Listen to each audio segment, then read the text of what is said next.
আসসালামু আলাইকুম বন্ধুরা। এনআরবিসি ব্যাংকের যে মিলিয়নিয়ার ডিপোজিট স্কিম রয়েছে, সেই মিলিয়নিয়ার ডিপোজিট স্কিমটি করে আপনি কিন্তু 1 মিলিয়ন টাকার মালিক হতে পারেন বা 10 লক্ষ টাকার মালিক হতে পারেন। তো এই যে এনআরবিসি ব্যাংকের মিলিয়নিয়ার ডিপোজিট স্কিমটি সম্পর্কে বিস্তারিত জানাবো। তো বন্ধুরা, এই এনআরবিসি ব্যাংকে আপনি যদি এই মিলিয়নিয়ার ডিপোজিট স্কিমটি করেন, তাহলে এই স্কিমের অধীনে গ্রাহকরা 3 থেকে 10 বছর পর্যন্ত নির্দিষ্ট মেয়াদের জন্য প্রতি মাসে একটি নির্দিষ্ট পরিমাণ জমা দেবেন এবং মেয়াদ পূর্তিতে 10 লক্ষ টাকা পাবেন।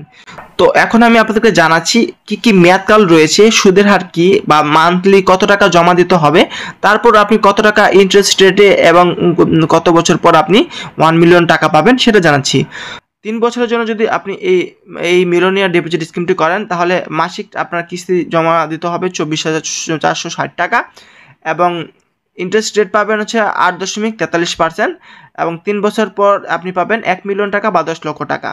তারপর 4 বছরের জন্য যদি করেন এই ডিপোজিটটি, তাহলে আপনি মান্থলি ইনস্টলমেন্ট জমা দিবেন 17,605 টাকা, ইন্টারেস্ট রেট পাবেন 8.37%, এবং 5 বছরের জন্য যদি করেন তাহলে মান্থলি ইনস্টলমেন্ট জমা দিতে হবে 13,535 টাকা, ইন্টারেস্ট রেট পাবেন 8.26%, এবং 6 বছরের জন্য যদি করেন তাহলে মান্থলি ইনস্টলমেন্ট 10,845 টাকা মাসিক জমা দিতে হবে। তো আপনি রেট পাবেন, ইন্টারেস্ট রেট পাবেন 8.16%, এবং 7 বছরের জন্য যদি আপনি রাখেন তাহলে 7 বছরের মান্থলি ইনস্টলমেন্ট হচ্ছে 8,930 টাকা, তো ইন্টারেস্ট রেট পাবেন 8.10%।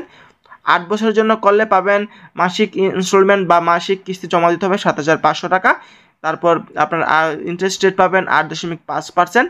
10 বছরের জন্য যদি করেন তাহলে মান্থলি ইনস্টলমেন্ট বা মাসিক কিস্তি হচ্ছে 5,515 টাকা, তারপর 10 বছর পর পাবেন 8%। তো এই মোট হচ্ছে আপনার এই 3 বছর থেকে 10 বছর পর্যন্ত এই মেয়াদকাল পর্যন্ত আপনারা মান্থলি ইনস্টলমেন্ট বা মাসিক কিস্তিতে টাকা জমা রাখতে পারবেন। যত এই যে ডিপোজিট স্কিমের যত মেয়াদ বেশি হবে, তত কিস্তির পরিমাণ বা কিস্তির টাকার পরিমাণ কিন্তু কম হবে। তো সেই জন্য আপনার যে পরিমাণ রয়েছে বা টাকার মাসিক টাকা জমা রাখার যে রয়েছে, সেই অনুযায়ী কিন্তু সেই মেয়াদকাল অনুযায়ী কিন্তু আপনারা এই ডিপোজিট স্কিমটি করতে পারবেন। তো সেটি 3 বছর থেকে 10 বছর যে কোনো মেয়াদকালে রাখতে পারেন। তো যে কোনো মেয়াদকালের পরে কিন্তু আপনি 1 মিলিয়ন বা 10 লক্ষ টাকার মালিক হবেন। তো এখন আমি আপনাদেরকে জানাচ্ছি কি ডকুমেন্টস লাগবে এই মিলিয়নিয়ার ডিপোজিট স্কিমটি খুলতে।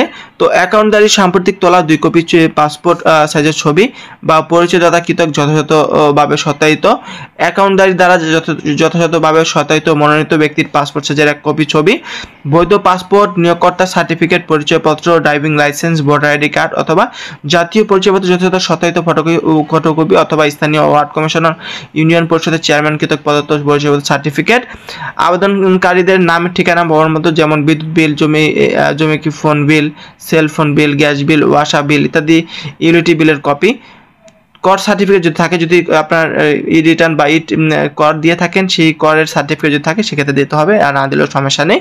তারপর এর সুবিধা কি এবং বৈশিষ্ট্যগুলো কি সেগুলো আমি আপনাদেরকে এখন জানাচ্ছি। ব্যাংকের নীতি অনুসারে আমানতকারী জমাকৃত পরিমাণ বা স্কিমের নগদীকরণ মূল্যের বিপরীতে ঋণ সুবিধা গ্রহণ করতে পারবেন।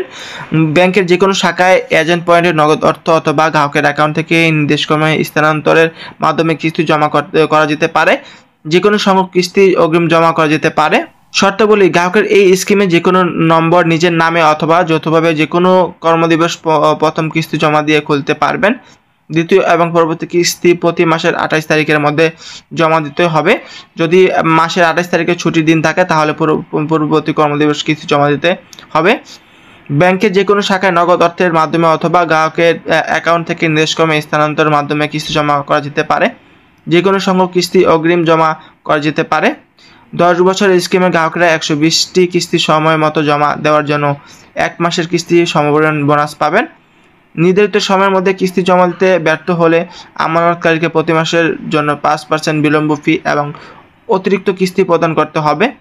যদি আমানতকারী টানা 6টি কিস্তি জমা দিতে ব্যর্থ হন তবে স্কিমটি বন্ধ করে দেওয়া হবে। এই প্রকল্পের জন্য প্রযোজ্য সকল সরকারি কর, লেভি শুল্ক বা সারচার্জ ইত্যাদি প্রকল্পের নগদীকরণ মূল্য থেকে কেটে নেওয়া হবে।